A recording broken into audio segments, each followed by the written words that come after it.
happiness is found in doing, not merely in possessing. Chapter 7. Imagination, the workshop of the mind. The fifth step toward riches. The imagination is literally the workshop where all plans are created. It is where the impulse, the desire, is given shape, form, and action through the aid of the imaginative faculty of the mind. It has been said that we can create anything that we can imagine. Through the aid of imagination, we have discovered and harnessed more of nature's forces during the past 50 years than during the entire history of the human race previous to that time. And even with all we have accomplished, we have come nowhere near the limit of what we are capable. Our only limitation, within reason, lies in the development and use of our imagination. The human imagination offers so much possibility, it is as though we have merely discovered that we have an imagination, and have just started to use it in a very elementary way. Two forms of imagination. The imaginative faculty functions in two forms. One is known as synthetic imagination, and the other as creative imagination. Editor's comments. In modern usage, the word synthetic has taken on a negative connotation, implying that something is artificial, not the real thing. Today the word synthesized, which is defined as something made up from component parts, would better describe what Hill had in mind and has been substituted here accordingly. This is the end of the editor's comment. Synthesized imagination. Through this faculty, you arrange old concepts, ideas, or plans into new combinations. Synthesized imagination does not create anything. It merely works with the material of experience, education, and observation with which it is fed. It is the faculty used by most inventors, with the exception of those geniuses who draw upon the creative imagination when they cannot solve problems through synthesized imagination. Creative imagination. Through the faculty of creative imagination, the finite human mind has direct communication with infinite intelligence, the faculty through which hunches and inspirations are received. It is by this faculty that all basic or new ideas are handed over to mankind. It is through this faculty that we pick up vibes from other people, and in that way one individual may tune in or communicate with the subconscious minds of others. This concept is explained in greater detail later.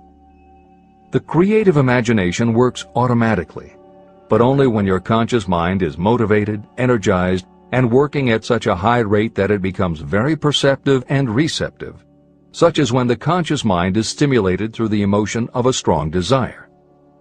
The great leaders of business, industry, and finance, and the great artists, musicians, poets, and writers became great because they developed the faculty of creative imagination. Editor's comment. At this point, it should be noted that both kinds of imagination are equally valuable to you, and they work together so seamlessly it is often hard to tell where one ends and the other begins. For instance, when Jeff Bezos created the idea of Amazon.com, was it synthesized imagination or creative imagination? At the time, many people were getting onto the idea of the Internet as a sales medium. From this, it could be concluded that he was drawing upon experience, education, and observation, which would mean he was using synthesized imagination. But why did he decide to sell books? Was that synthesized or creative? Did that idea come out of something in his subconscious that just felt like books were the right thing? And what about that name? Calling a bookstore Amazon didn't make sense to anyone but Bezos, but it certainly caught the public's attention. How important was the name in the store's success? Was that choice creative or synthesized? Now take it a step further. What about eBay? Amazon had already shown that you could sell a lot of goods on the Internet. When Pierre Omidyar hit on the idea of selling things on the Internet by turning it into an auction house, what part was synthesized and what part was creative? The answer is, it doesn't matter. Whether you are consciously assembling the parts of a plan, or if subconsciously the pieces fall into place and suddenly hit you in a flash of inspiration, all that matters is that you are putting your imagination to work. And the more you use it, the better both the synthesized and the creative will work for you. This is the end of the editor's comment. Desire is a thought, an impulse. It is nebulous and ephemeral. It is abstract and of no value until it has been transformed into its physical counterpart. While the synthesized imagination is the one that will be used most frequently in the process of transforming desire into money, there will be circumstances and situations that demand the use of the creative imagination as well. Both the synthesized and the creative imagination become more alert and receptive with use. And though your imaginative faculty may have become weak through lack of use, you can revive it. Just as any muscle or organ of the body develops the more it is used, your imagination also becomes more receptive in direct response to the amount that you use it. Use your synthesized imagination. First, let us focus attention on the development of the synthesized imagination. This is the faculty that you will use more often in converting desire into money. Transformation of the intangible impulse of desire into the tangible reality of money calls for the use of a plan or plans. To make plans, you must use your imagination. Mainly, this will require you to use your synthesized imagination as you draw upon your experience, your education, and your observations. Editor's comment. The following is adapted from Hill's later writing and appears in Napoleon Hill's Keys to Success. An excellent example of synthesized imagination is Edison's invention of the light bulb. He began with one recognized fact that other people had discovered. A wire could be heated by electricity until it produced light. The problem was that the intense heat quickly burned the wire out, and the light never lasted more than a few minutes. Edison failed more than 10,000 times in his attempt to control this heat. When he found the method, it was by applying another common fact that had simply eluded everyone else. He realized that charcoal is produced by setting wood on fire, covering it with soil, and allowing the fires to smolder. The soil permits only enough air to reach the fire to keep it burning without blazing, and that way the wood isn't burned up. When Edison recognized this fact, his imagination immediately associated it with the idea of heating the wire. He placed the wire inside a bottle, pumped out most of the air, and produced the first incandescent light. It burned for 8.5 hours. Everything that Edison used to make the electric light was widely known, but the way he synthesized the knowledge changed the world and made him a very wealthy man. W. Clement Stone called the process the R2A2 formula: recognize and relate, assimilate and apply.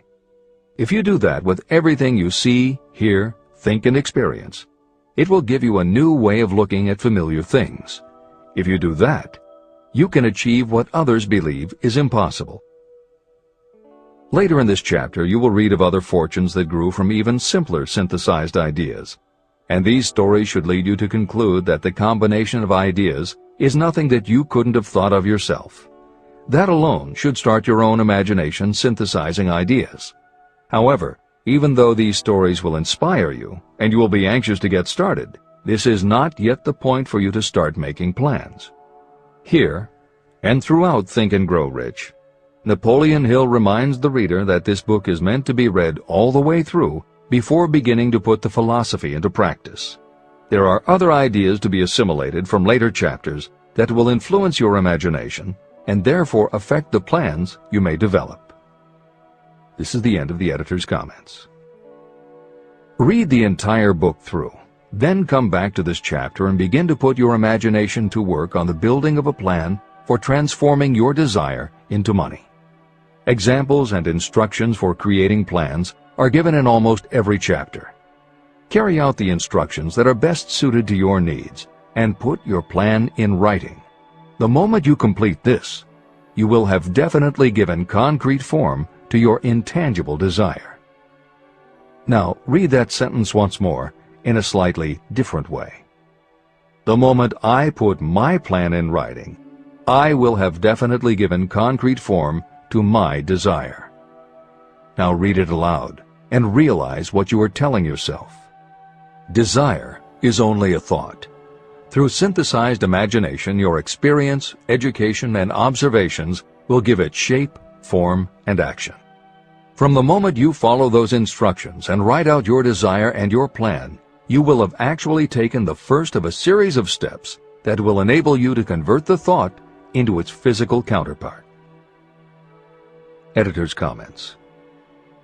Synthesized imagination plays a role in every phase of a business plan. In fact, some of the most successful companies actually get started from synthesized imagination. When an entrepreneur, drawing upon his or her education, experience, and observations, takes an idea from one source and gives it a new application. That is exactly what happened with Ruth Handler. She and her husband, along with another partner, had started a small manufacturing company which had evolved into toy manufacturing. The success of their business depended on coming up with new toy ideas. Watching her young daughter at play, Ruth Handler noticed that she was fascinated with cutout books that featured teenage girl or career women paper dolls that she could cut out clothes for. She also knew that little girls loved to play dress-up in grown-up clothes.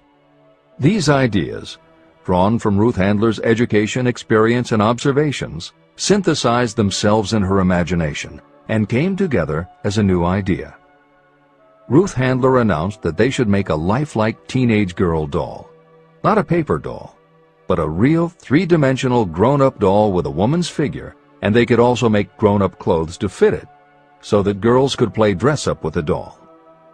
In honor of the source of inspiration, Ruth Handler named the new doll after her daughter, Barbie. As obvious as it seems now, until Ruth Handler, no one had the imagination to make and market a doll that looked like a woman. And certainly no one had ever made endless collections of tiny women's fashions for a doll to wear. Previously, we mentioned Jeff Bezos creating Amazon by combining the idea of a bookstore with the internet, and Pierre Omidyar doing the same thing with auctions when he launched eBay. Mary Kay Ash took the idea of women running their own businesses and added the idea of door-to-door sales. Anita Roddick took the trend of all-natural ingredients, combined it with cosmetics, and created the body shop empire. Bernard Marcus and Arthur Blank took the concept of the supermarket, combined it with hardware, and created Home Depot. Thomas Stemberg and Leo Kahn did the same thing with office supplies and launched Staples. Once the connections are made, it may seem obvious, but making these supposedly obvious connections has brought success to many people. Napoleon Hill says imagination is like a muscle that can be strengthened through use. Just as there are specific exercises that will build and improve physical muscles, specific exercises have been developed to improve and build imagination. And it is commonly accepted that creativity developed in one area will affect your creativity in others. Dr. Edward de Bono, one of the most highly regarded experts in the field, has written more than 25 books, including the bestsellers Lateral Thinking and 6 Thinking Hats, that are literally designed to make you think. Dr. Betty Edwards' bestseller, Drawing on the Right Side of the Brain, uses drawing techniques to awaken creativity. Dr. Gabrielle Rico's bestseller, Writing the Natural Way, uses a technique called clustering as a way to break writer's block. And Tony Buzan uses a similar method for opening your mind that he terms mind mapping. In their bestseller, Super Learning, Sheila Ostrander and Lynn Schroeder show ways to use classical music, and Roger Von Eck suggests puzzles and riddles as stimuli in A Whack on the Side of the Head. This is the end of the editor's comments. Tapping into creative imagination. The earth on which you live, you yourself, and every other material thing are the result of evolutionary change, through which bits of matter have been organized and arranged in an orderly fashion. As far as science has been able to determine, the entire universe consists of but 2 things, matter and energy. Moreover, and this statement is of stupendous importance, this earth, every one of the billions of individual cells of your body, and every subatomic particle of matter began as an intangible form of energy. Through the combination of energy and matter has been created everything perceptible, from the largest star in the heavens down to and including man himself. Desire is a thought impulse. Thought impulses are forms of energy. When you begin the process of acquiring money by using the thought impulse of desire, you are drafting into your service the same stuff that nature used in creating this earth, as well as every material form in the universe, including your body and your brain, in which the thought impulses function. Editor's comments. Although recent developments in physics, gauge theory, string theory, membrane theory, and others have advanced our understanding of matter and energy, Hill's preceding description remains in accord with modern science. The newer theories are variations on and refinements of the basic concept that everything in the universe is either space, time, matter, or energy. And as Einstein stated, energy and matter are in fact different forms of the same thing. As Hill says, everything from the stars to the solar system to the earth, to you, your brain, and that little spark called a thought, are all the same stuff. As when a tablecloth is spread out, there are folds and bumps in the fabric that are all different from each other, but they are all still tablecloth. Like the folds and bumps in the tablecloth, energy and matter are the same thing in different forms. Therefore you, matter, your thoughts, energy, and everybody else, matter, and their thoughts, energy, and all other things, matter, are not just interconnected, but are in essence all the same thing. Hill calls this interrelation of everything to everything else infinite intelligence. In the chapter on faith, he made his first mention of infinite intelligence being the source of hunches, intuition, and flashes of inspiration. In the chapter on autosuggestion, he proposed that the subconscious mind is the connection with infinite intelligence. In this chapter, Hill elaborates that creative imagination is the receiver through which these flashes of insight come to us from infinite intelligence. Under some circumstances, when your mind is operating at a high rate, your creative intelligence receives not just an idea, but also a flash of intuition. You get a hunch or a premonition about something or somebody. That flash could not come from your conscious or your subconscious because neither ever had the information. Because everything is a part of everything else, your creative imagination, energy, pulled the thought, energy, directly from the common pool of infinite intelligence, energy, that contains not just your subconscious, energy, but all other subconscious minds, energy, as well.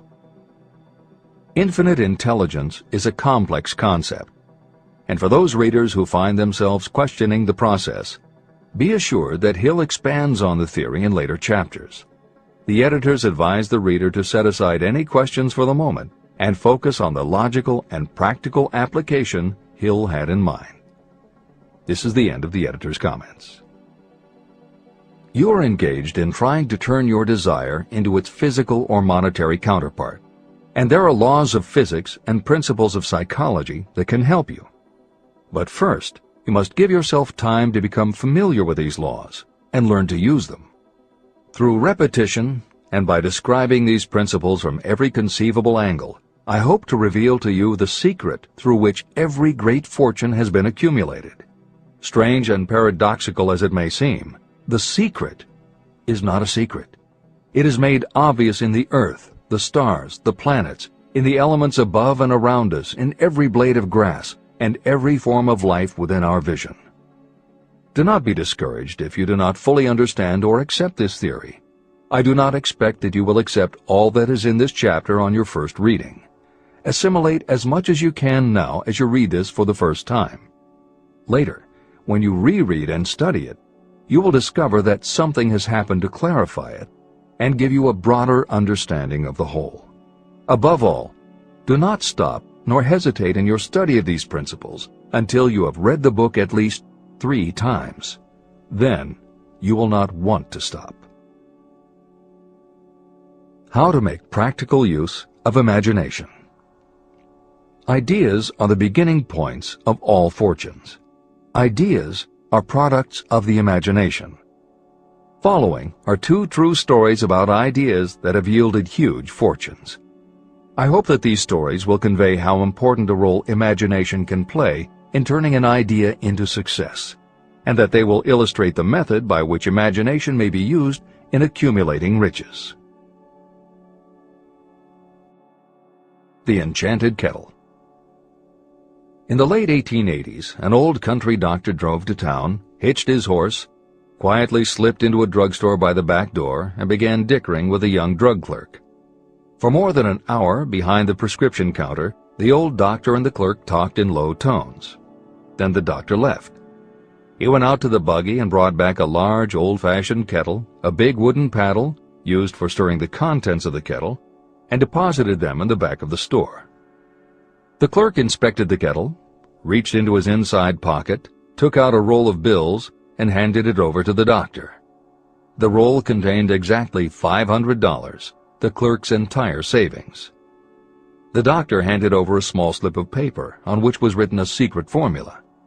The words on that small slip of paper were worth a king's ransom, but not to the doctor.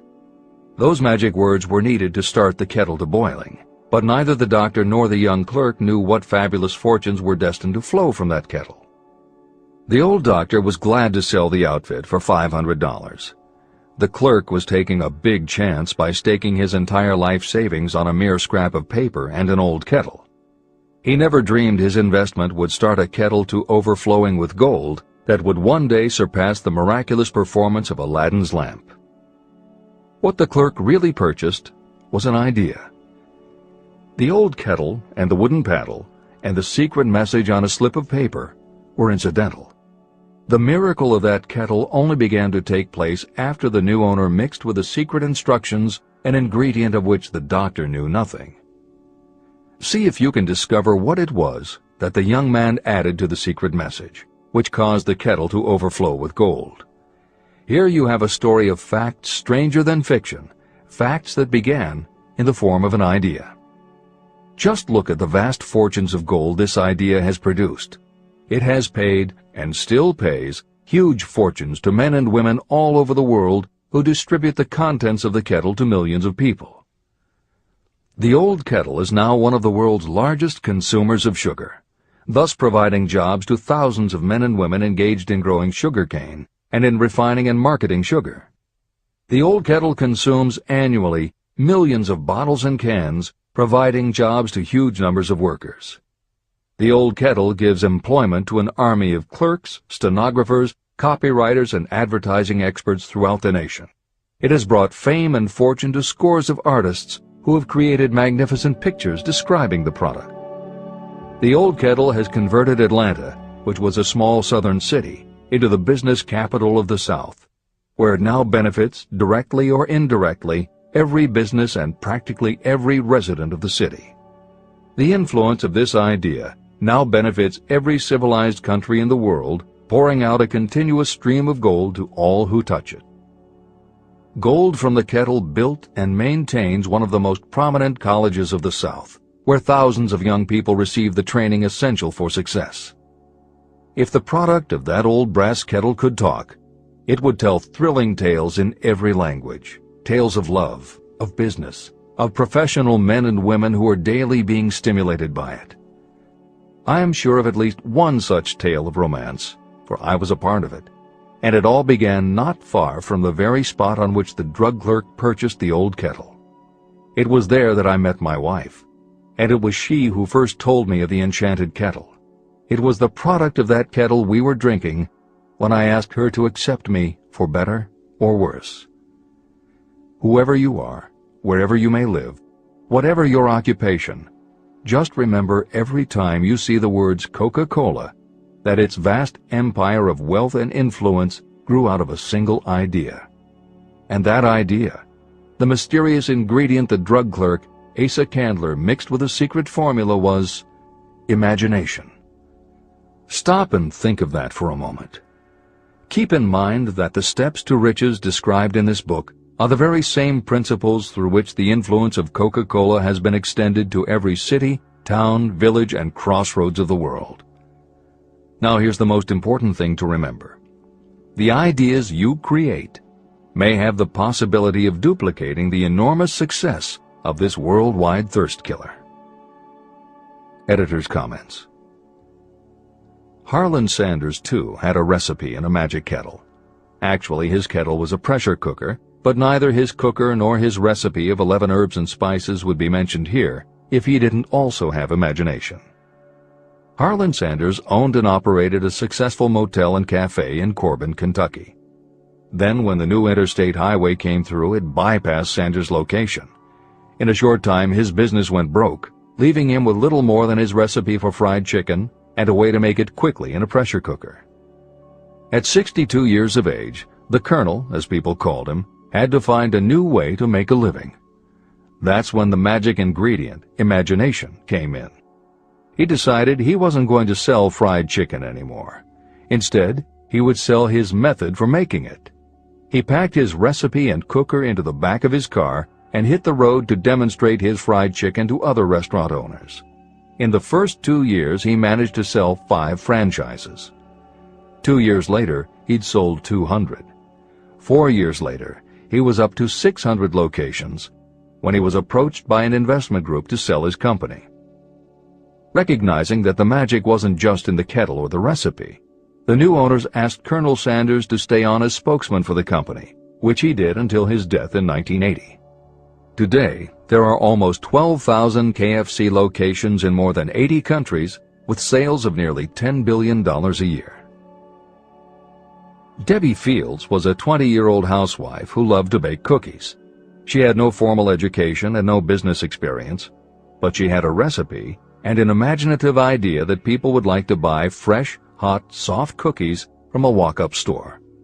The business people and bankers she approached told her she was crazy, but she and her husband continued to pitch her idea to banker after banker until they finally wore one down enough to give Debbie Fields a loan to open a store in Palo Alto, California. By noon on her first day, she still hadn't sold a cookie, so she went out into the street and gave away samples. That did it. Her walk-in try-a-sample cookie store took off. Today, Mrs. Fields' stores are all across America. Harvard Business School uses her methods as a case study in efficiency, and Debbie Fields has become a best-selling author, an in-demand motivational speaker, and a television personality. Wally Famous Amos was a Los Angeles talent agent who copied a cookie recipe off the back of a bag of Nestle's chocolate chips. He made a few changes to personalize the recipe and started to give out his version of homemade cookies as a sort of calling card. His clients and business associates liked them so much that Wally finally decided to quit show business and open a store. He did it with a Hollywood agent's flair. He opened on Sunset Boulevard with 2,000 invitations, a red carpet, and celebrities. With the same flair, he put his picture on the bag, filled the bags with cookies, and started selling them to exclusive department stores and specialty shops. 10 years later, Famous Amos cookies were a $10 million business.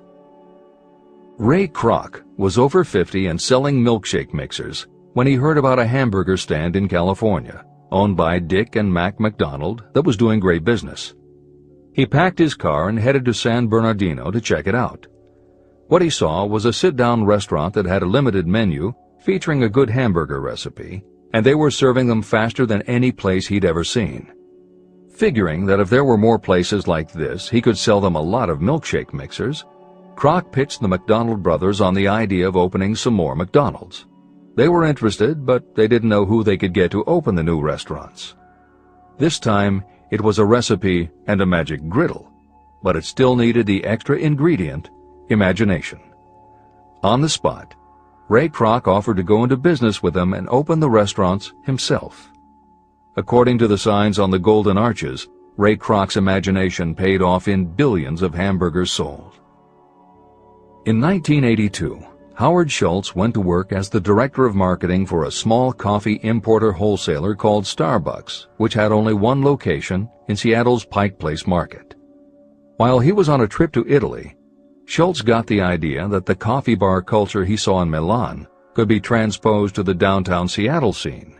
He convinced the company to try it.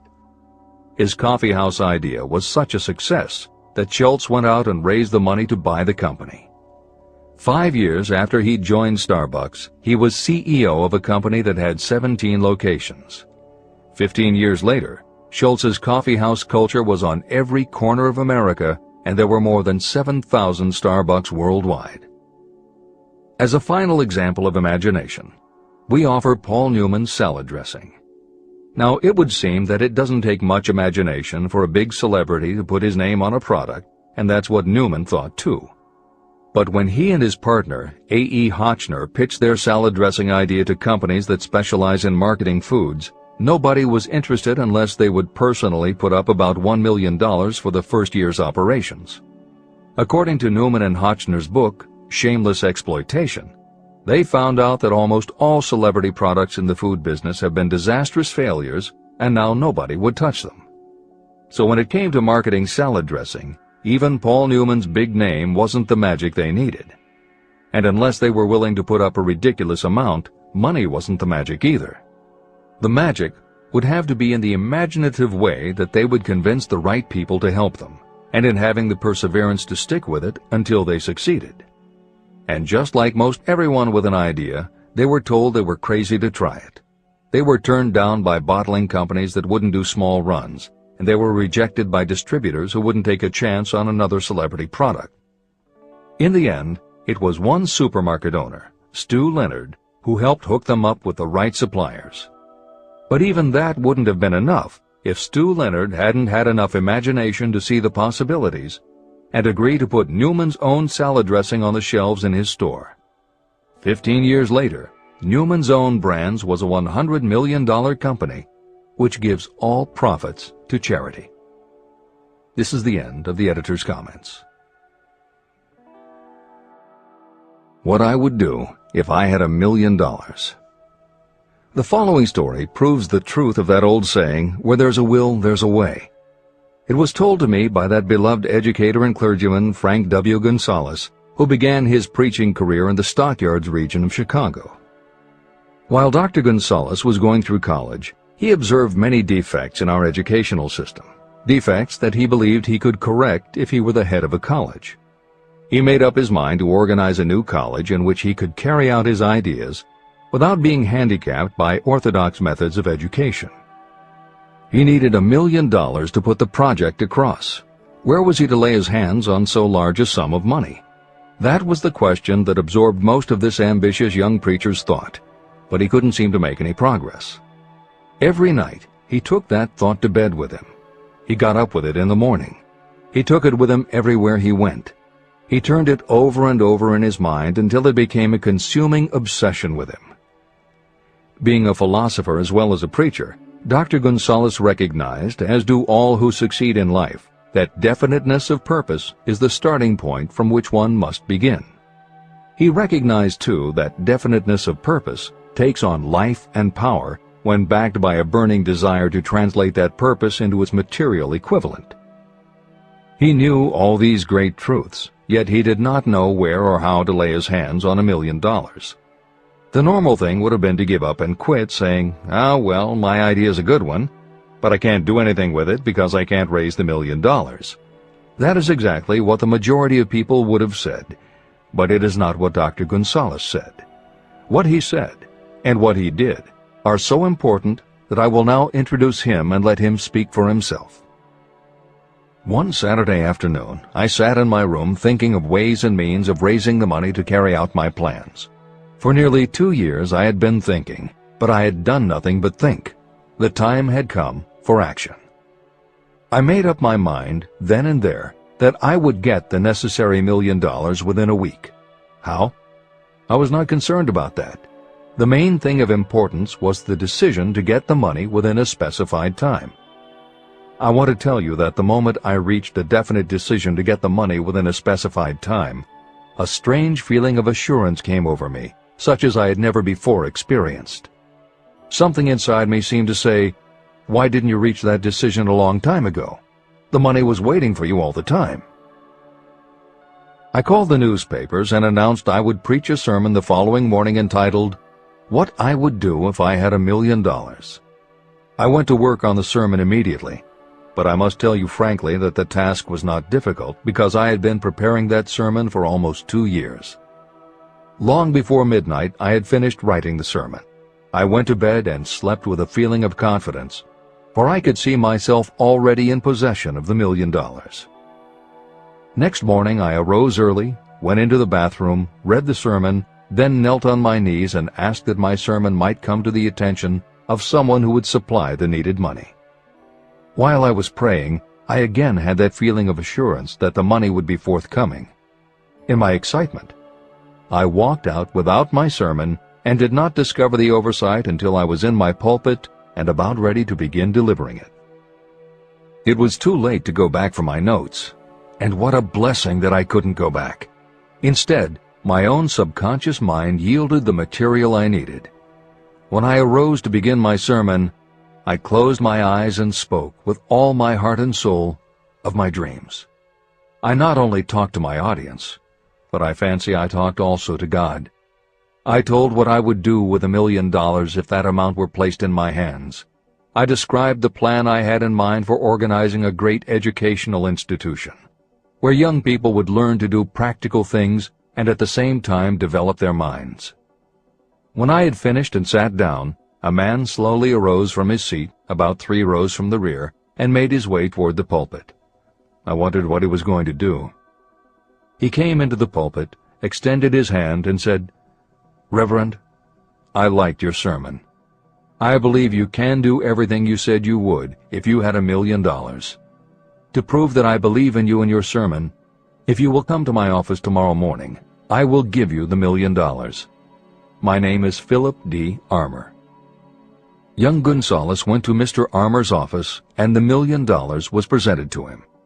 With that money, he founded the Armour Institute of Technology, now known as Illinois Institute of Technology. The $1 million that launched the Armour Institute came as the result of an idea. Behind the idea was a desire that young Gonzalez had been nursing in his mind for almost 2 years. Observe this important fact. He got the money within 36 hours after he reached a definite decision in his own mind to get it and decided upon a definite plan for getting it. There was nothing new or unique about young Gonzalez vaguely thinking about $1 million and weakly hoping for it. Others have had similar thoughts. But there was something very unique and different about the decision he reached on that memorable Saturday, when he put vagueness into the background and definitely said, "I will get that money within a week." The principle through which Dr. Gonzalez got his $1 million is still alive. It is available to you. This universal law is as workable today as it was when the young preacher made use of it so successfully. Editor's comments. The Armour Institute of Technology opened in 1893, offering courses in engineering, chemistry, architecture, and library science, and in 1940 became the Illinois Institute of Technology when the Armour Institute merged with the Lewis Institute, a Chicago college that had opened in 1895 and offered liberal arts as well as science and engineering courses. In 1949, the Institute of Design, founded in 1937, also merged with IIT, followed in 1969 by the Chicago-Kent College of Law and the Stewart School of Business, and in 1986 by the Midwest College of Engineering. Today there are several campuses in downtown Chicago. IIT has been called the alma mater of accomplishments. This is the end of the editor's comment. How to transmute ideas into cash. Asa Candler and Dr. Frank Gonzalez had one characteristic in common. Both knew the astounding truth that ideas can be transmuted into cash through the power of definite purpose plus definite plans. If you are one of those who believe that hard work and honesty alone will bring riches, you can forget it. It is not true. Riches, when they come in huge quantities, are never the result of hard work alone. Riches come, if they come at all, in response to definite demands based upon the application of definite principles, and not by chance or luck. Generally speaking, an idea is a thought that prompts you to action because it appeals to your imagination. All master salespeople know that ideas can be sold where merchandise cannot. Ordinary salespeople do not know this. That is why they are ordinary. a publisher of low-priced books made a discovery that has been worth much to publishers. He learned that many people buy titles and not the contents of books. By merely changing the name of one book that was not moving, his sales of that book jumped upward more than 1 million copies. The inside of the book was not changed in any way.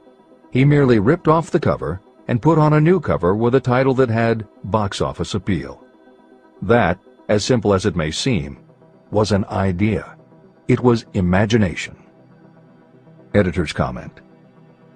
For those readers who think that replacing the cover of a book is just too simple, or that they couldn't do it anyway because they are not book publishers, the editors would point out that if you had had that simple idea before the publisher did, he probably would have been glad to sell you those failed books at pennies on the dollar.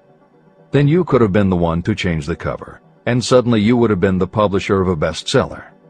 However, the idea of replacing the covers wouldn't have meant a thing if you didn't also have ideas about how to market and promote that flashy new cover. And that is Hill's point. Coca-Cola was a recipe, a creative idea. But it would have stayed just a recipe if Asa Candler hadn't also had other creative ideas to market it and the faith in himself to carry through on those ideas. Spence Silver was a chemist working for 3M when, by accident, he created a glue that wasn't very sticky. Needless to say, 3M was not much interested in glue that didn't stick, and Silver's invention was shelved as a failure. But Silver liked his glue, so for 5 years he kept demonstrating it to anyone who would listen. Nobody did, until Arthur Fry, who worked in the tape division at 3M, found that when he was at choir practice, he kept losing his place in the hymnal because the pieces of paper he used to mark his place slipped down or fell out of the book. A little of Silver's not very sticky glue on the slips of paper, and they stayed where he wanted them, then peeled off easily when he was done. That was the eureka moment. They had just invented the world's best bookmark, Post-its. But that's not the end of the story, or the end of the imaginative ideas that were needed to make Post-its happen. Fry would also need perseverance. First, he had to convince the engineers to solve production problems, and to do it, he knocked a hole in his basement wall so he could install a prototype of the production equipment.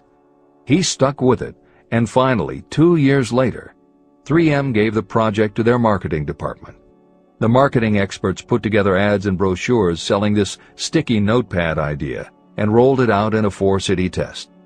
The results were a disaster. Nobody got it, so nobody bought it. Who would pay money for scratch paper? The Post-it project was about to be scrapped when Jeffrey Nicholson and Joseph Ramey added their imaginations. Like Silver and Fry, Nicholson and Ramey had faith in the idea because they saw how people in their office fell in love with these little sticky pieces of paper once they started working with them. So Nicholson and Ramey went to Richmond, Virginia, one of the 4 test cities that had failed, and they went up and down the business district, going into offices and giving pads of Post-its to receptionists, secretaries, and anyone else who would listen. Whereas 3M's conventional marketing machinery had failed, giving Post-its to the people who would actually use them did the trick. Once those Richmond office workers started to use Post-its, it didn't seem like a bad idea at all to pay for scratch paper.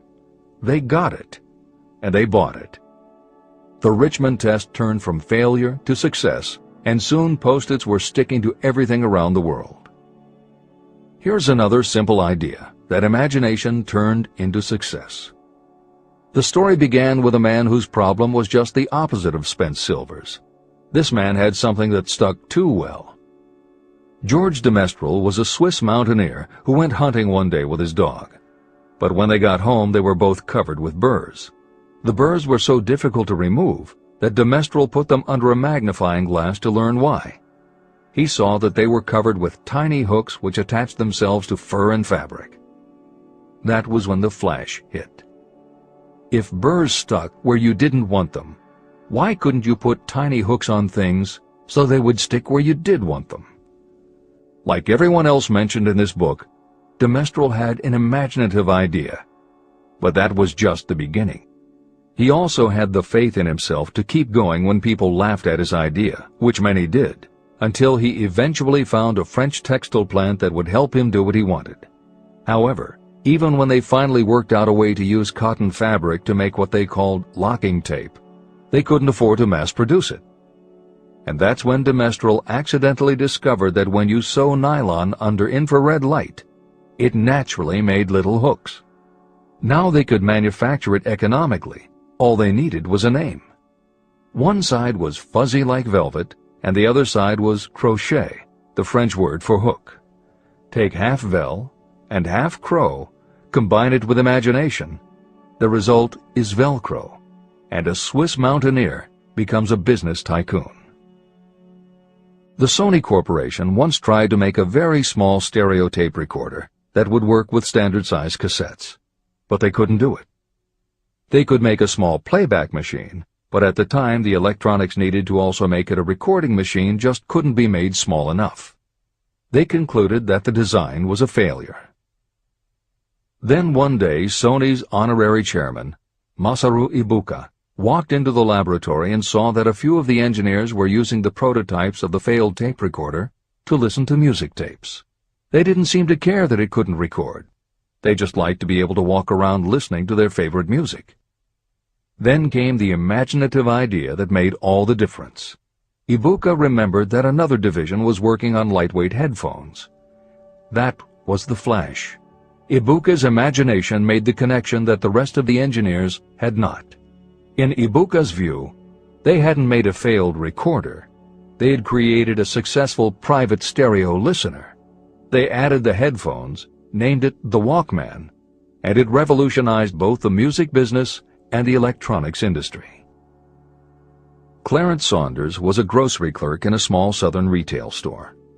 One day he was standing with a tray in his hands waiting his turn in a cafeteria. He had never earned more than $20 a week before then, and no one had ever noticed anything about him that indicated unusual ability, but something took place in his mind as he stood in the line of waiting people that put his imagination to work. That was when he came up with the idea that this same self-serve concept would also work at the grocery store. Clarence Saunders took the idea to his boss. Naturally, his boss told him he was crazy. So Clarence Saunders quit his job, went out and did what he needed to do to raise the money, and opened the first self-serve grocery store. He called it Piggly Wiggly, and Clarence Saunders, the $20-a-week grocery clerk, rapidly became the multi-million-dollar chain store groceryman of America. Sylvan Goldman was the owner of a number of Piggly Wiggly stores in Oklahoma, and like any good businessman, he spent a lot of time watching his customers go up and down the aisles, putting their choices into their baskets or net shopping bags. One night, while trying to figure out how to get his customers to buy more at one time, he found himself staring at a basket sitting on the seat of a wooden folding chair. Eureka! He called in his mechanic, Fred Young. They put some wheels on the bottom of the legs, added another basket below the seat, and the shopping cart was born. As this edition is being readied for publication, there are about 35 million shopping carts in America, and approximately 1.25 million new carts are sold each year. Thomas Stemberg, whom we also mentioned earlier, was another supermarket executive who watched his customers as they shopped. By this time, shopping carts were well established in supermarkets, and it was because his customers were pushing shopping carts up and down the aisles that he got his flash of inspiration. He was so sure of his idea that he convinced another supermarket executive, Leo Kahn, to join him. Together, they took the supermarket concept and applied it to selling office supplies. And in 1986, they opened their first store in Brighton, Massachusetts. They called it Staples. In 1989, they took the company public, and 10 years later there were more than 1,000 Staples stores with revenues exceeding $7 billion. We'll end this commentary with another set of connected stories, which make the point that sometimes the most imaginative part of marketing is in the timing. If you were to go shopping in the late 1800s, it usually meant bartering with a merchant who would then have to get the goods from storage shelves kept behind the counter. In the 1870s, fixed pricing was just starting to be used by storekeepers. Merchants were trying the idea by setting out a table of merchandise that was all priced the same, usually 5 cents. Frank Winfield Woolworth was a clerk in a general store, and he convinced the store owner to let him try the 5-cent table idea. Although it worked, the owner wasn't impressed. So Woolworth borrowed $350 from his boss, and in 1879 opened his first 5-cent store in Utica, New York. It was an entire store full of goods where everything cost a nickel. A year later, he had 4 stores, and the 4th one, in Lancaster, Pennsylvania, was the first that he named F.W. Woolworth's 5 and 10 cent store. 20 years later, he had 238 stores. By the time of his death in 1919, there were over 1,000 F.W. Woolworth locations. He had established the first nationwide chain of general merchandise stores, and he had built the tallest building in New York City as his headquarters. The Woolworth Company stayed true to the original idea and didn't carry any merchandise that cost more than a dime until 1932, when the top price was raised to 20 cents. But as times changed, the fixed price was dropped, the merchandise became more varied, and the company kept growing until it had over 8,000 stores worldwide, selling everything from notions to appliances and furniture. Then in the 1960s and 1970s, something started to happen. The mood of America was changing, but the Woolworth stores weren't. And that was when Sam Walton opened the first Walmart in Rogers, Arkansas in 1962. Walton got into the retail business after the Second World War, when his father-in-law loaned him the money to buy a franchise Butler Brothers store in Bentonville, Arkansas. By 1962, Sam and his brother Bud owned 16 variety stores in Arkansas, Missouri, and Kansas. It was in these stores that Sam Walton first started adding the magic ingredient of imagination. In addition to his flair for promotion, Sam tried new approaches to the way household goods and general merchandise could be sold at retail. He insisted on clean, well-lighted interiors, and he introduced the concept of self-service, with aisles wide enough for shopping carts and checkout counters at the front of the store. He also started buying direct from manufacturers, and he created profit-sharing plans that kept his family of employees loyal, hard-working, and neighborly. In 1962, he incorporated those and other imaginative ideas when he opened his first store that he called Walmart. The basic magic was that he sold brand-name merchandise at discount prices. But there was also magic in the way he kept a friendly hometown feel to his store, even though it was what is now called a big box store. Sam Walton's Walmart store was a success, so he just kept building and opening more of them. First in small towns and rural areas, then in larger towns, then big cities, and it wasn't long before he had a national chain. By 1992, when Sam Walton died, there were more than 1,700 Walmart stores. It was the biggest retailer in the country. It employed more than 600,000 people, and Sam Walton was the richest man in America. In 2003, the stores numbered more than 3,200 in the U.S. and more than 1,100 in foreign countries. The company employed more than 1,300,000 people worldwide and served more than 1 million customers a week. Along the way, Woolworths and other older retailers such as Kresge's tried to get on the bandwagon with their Woolco and Kmart stores, but they couldn't seem to get it right. They had given up their old 5 and dime identity to become higher-priced general retailers.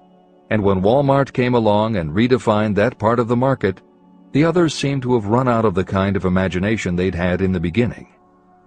Now, here's the twist to the story. David Gold was running a liquor store that he had inherited from his father. He noticed that whenever he put out a display of goods priced at 98 cents or $1, the goods would sell okay. But if his sign said 99 cents, the goods sold out in no time. He decided that he would open a store called the 99-cent only store, where everything would be priced at 99 cents. Sound familiar? Frank Woolworth's imaginative idea from 1879, which had been dropped at his namesake chain by the 1940s and 1950s, had just gotten a fresh shot of imagination from David Gold in 1982. As usual, friends and family told him he was crazy, but David Gold went out to find suppliers who would sell him discontinued merchandise or overproduced products at a price low enough that he could offer them to the public at 99 cents. He found them. and they even had brand-name products of everything from hardware to pantyhose, cleaning products, motor oil, kitchenware, cosmetics, electronics, toys, canned goods, frozen foods, cookies, fresh fruit, even gourmet foods. More than 5,000 items that he could sell for 99 cents and still make a profit. David Gold opened his first well-lighted, brightly colored green and fuchsia wide-aisle store in Inglewood, California in 1982. By 2003, he had 142 stores in California, Nevada, and Arizona, and he was listed on the Forbes 400 as having earned a personal fortune estimated at more than $650 million. As Napoleon Hill wrote elsewhere about the creation of Piggly Wiggly, where in this story do you see the slightest indication of something that you could not duplicate? The plan, which made millions of dollars for its originator, was a very simple idea that anyone could have adopted, yet considerable imagination was required to put the idea to work in a practical sort of way. The more simple and easily adapted an idea is, the greater is its value, as no one is looking for ideas that are involved with great detail or are in any way complicated. This is the end of the editor's comments. There is no standard price on ideas. The creator of ideas sets his or her own price, and if they are smart, they get it. The story of practically every great fortune starts with the day when a creator of ideas and a seller of ideas got together and worked in harmony. Carnegie surrounded himself with men who could do what he could not do, men who created ideas and men who put ideas into operation, and that was what made him and the others fabulously rich. Millions of people go through life hoping for favorable breaks. Perhaps a favorable break can get you an opportunity, but the safest plan is not to depend upon luck. It was a favorable break that gave me the biggest opportunity of my life, but more than 20 years of determined effort had to be devoted to that opportunity before it became an asset. The break consisted of my good fortune in meeting and gaining the cooperation of Andrew Carnegie. On that occasion, Carnegie planted in my mind the idea of organizing the principles of achievement into a philosophy of success. Millions of people have profited by the discoveries made in the years of research, and fortunes have been accumulated through the application of the philosophy. The beginning was simple. It was an idea that anyone might have developed. The favorable break came through Carnegie. But what about the determination, definiteness of purpose, and the desire to attain the goal, and the persistent effort of all those years of research? It was no ordinary desire that survived disappointment, discouragement, temporary defeat, criticism, and the constant reminding that I was wasting my time. It was a burning desire, an obsession. When the idea was first planted in my mind by Mr. Carnegie, it was coaxed, nursed, and enticed to remain alive. Gradually, the idea became a giant under its own power, and it coaxed, nursed, and drove me. Ideas are like that. First you give life and action and guidance to ideas. Then they take on a power of their own and sweep aside all opposition. Ideas are intangible forces, but they have more power than the physical brains that give birth to them. They have the power to live on after the brain that creates them has returned to dust.